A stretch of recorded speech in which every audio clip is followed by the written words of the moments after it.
Bom, no vídeo anterior eu falei de uma forma geral sobre os carboidratos e também sobre os carboidratos simples. Mas eu achei que era importante eu voltar aqui e continuar falando sobre carboidrato, mas falar também sobre os carboidratos complexos. Vocês já ouviram falar? A gente tem basicamente dois tipos de carboidratos, vamos dizer assim: os simples e os complexos. Os complexos são os que têm naquele mesmo alimento outras substâncias juntos, ou são moléculas muito grandes de carboidratos, por isso o nome complexos, que são mais difíceis de digerir. Mas principalmente se esse alimento tiver mais fibra ou tiver outros nutrientes também, e essas moléculas grandes de carboidrato, eles são denominados como complexos. Dessa forma, eles vão deixar a digestão mais lenta. Então, eu até citei isso um pouquinho no outro vídeo. Quando a gente pensa no tempo de digestão desse tipo de carboidrato, que a molécula dele é maior e tem mais fibras e tudo, é um tempo de digestão maior, mais devagar, e com isso vai cair no sangue a glicose, que é o produto final dessa digestão, vai cair no sangue de uma forma mais devagar, aos poucos. E isso é super importante, porque um pico de glicose no nosso sangue, quando a gente come uma quantidade grande de carboidrato e essa glicose cai toda no sangue de uma vez, não é saudável, né? Por diversos motivos que depois a gente pode discutir aqui também. Então, quando a gente pensa nos carboidratos complexos, seriam pensando nas farinhas integrais. Então, quando a gente não refina, né, essa farinha, a gente não está tirando as fibras dela, então as farinhas integrais a gente pode entender como um carboidrato complexo. O carboidrato de milho, mandioca, batata doce, também são carboidratos complexos. Eu dei o exemplo no outro vídeo do amido de milho ser um carboidrato simples, mas aquela farinha branquinha que a gente compra na caixinha do mercado é um carboidrato simples. Mas quando a gente come esse amido no alimento, então a espiga do milho, por exemplo, aí já é um carboidrato complexo, que não passou por nenhum tipo de processamento, tá? Os vegetais, de uma forma geral, tem bastante desse carboidrato complexo. E quando a gente utiliza eles, ou essas farinhas não refinadas, né, as integrais, em receitas, a gente está utilizando esse tipo de carboidrato complexo também.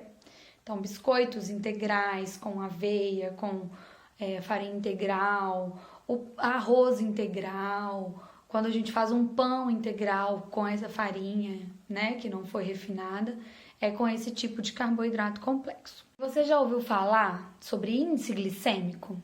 Isso está super em moda usarem esse termo, sim. Se você jogar no Google, você vai achar 1 milhão de coisas.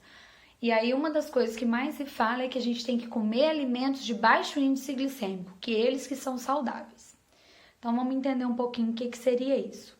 O índice glicêmico, ele é um fator, um índice, que ele demonstra o efeito sobre a glicemia, né, o aumento da glicose no nosso sangue, de uma quantidade fixa de carboidrato. Então, existem tabelas, pode procurar na internet, tabelas do índice glicêmico dos alimentos. Então, a referência é sempre a glicose ou um pão branco, que eles colocam como referência, e aí comparam com outros alimentos. Então, de um arroz integral, de um arroz branco, qual que tem um índice glicêmico maior, menor? Porque eles estão sempre comparando com a glicose ou com esse pão branco, tá? Então, o índice glicêmico é isso. É um fator que mede, faz essa comparação da velocidade desse carboidrato ser digerido e essa glicose chegar no sangue. Qual que é o efeito disso no sangue? Só que não é tão simples assim. Porque se a gente pensar só no índice glicêmico, então carboidrato simples tem índice glicêmico alto, carboidrato complexo tem índice glicêmico menor. E aí tá fácil. Mas não é bem assim que funciona quando a gente pensa na nossa digestão. Raramente a gente vai comer um alimento puro, simples, só aquele alimento naquela refeição.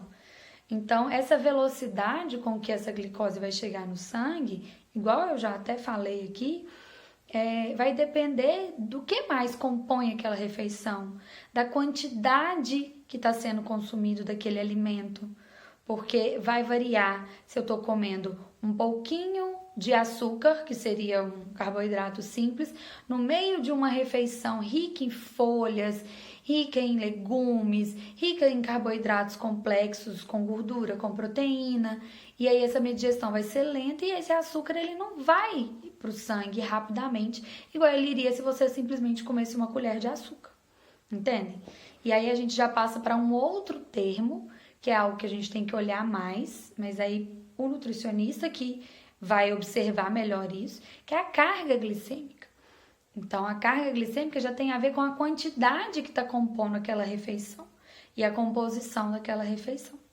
Então, quando a gente pensar em baixo índice glicêmico, alto índice glicêmico, então a gente tem que pensar também na composição daquela refeição como um todo. Então, quando você pensar em cada momento, em cada vez que você vai parar, vai escolher o que você vai comer, ah, não, isso aqui tá com muito carboidrato simples, ou é um pão branco.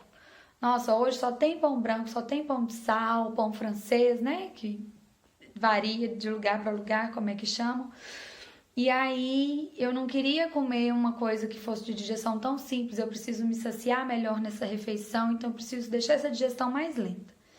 Eu posso comer esse pão branco? Dentro dele, o que eu posso pôr de recheio que pode deixar essa digestão mais lenta?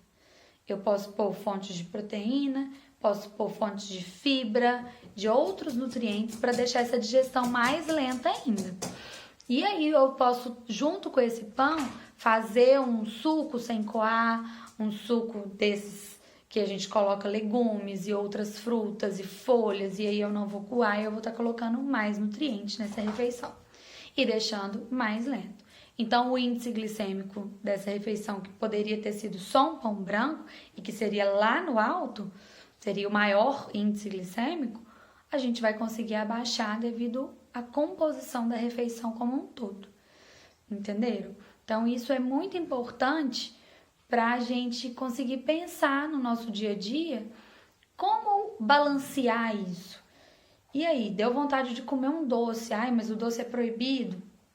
Na maioria dos casos ele não vai ser proibido. Mas aí será que é melhor eu comer uma tigelada de doce no meio da tarde ou no final da tarde e não ter mais nada junto com esse doce? Ou eu posso comer uma quantidade menor, como uma sobremesa depois de um almoço que foi muito saudável, e aí eu vou tornar essa digestão desse doce mais lenta e ele vai chegar de forma mais devagar no meu sangue, esse açúcar, esse carboidrato, né? Essa glicose desse doce vai chegar de uma forma mais lenta no meu sangue e eu não vou ter todas as consequências de ter um pico de glicemia no meu sangue. Então, é legal a gente parar para pensar e refletir um pouquinho sobre isso. Beleza? Então, era isso que eu queria trazer hoje e a gente continua com outros temas depois, tá bom? Obrigada!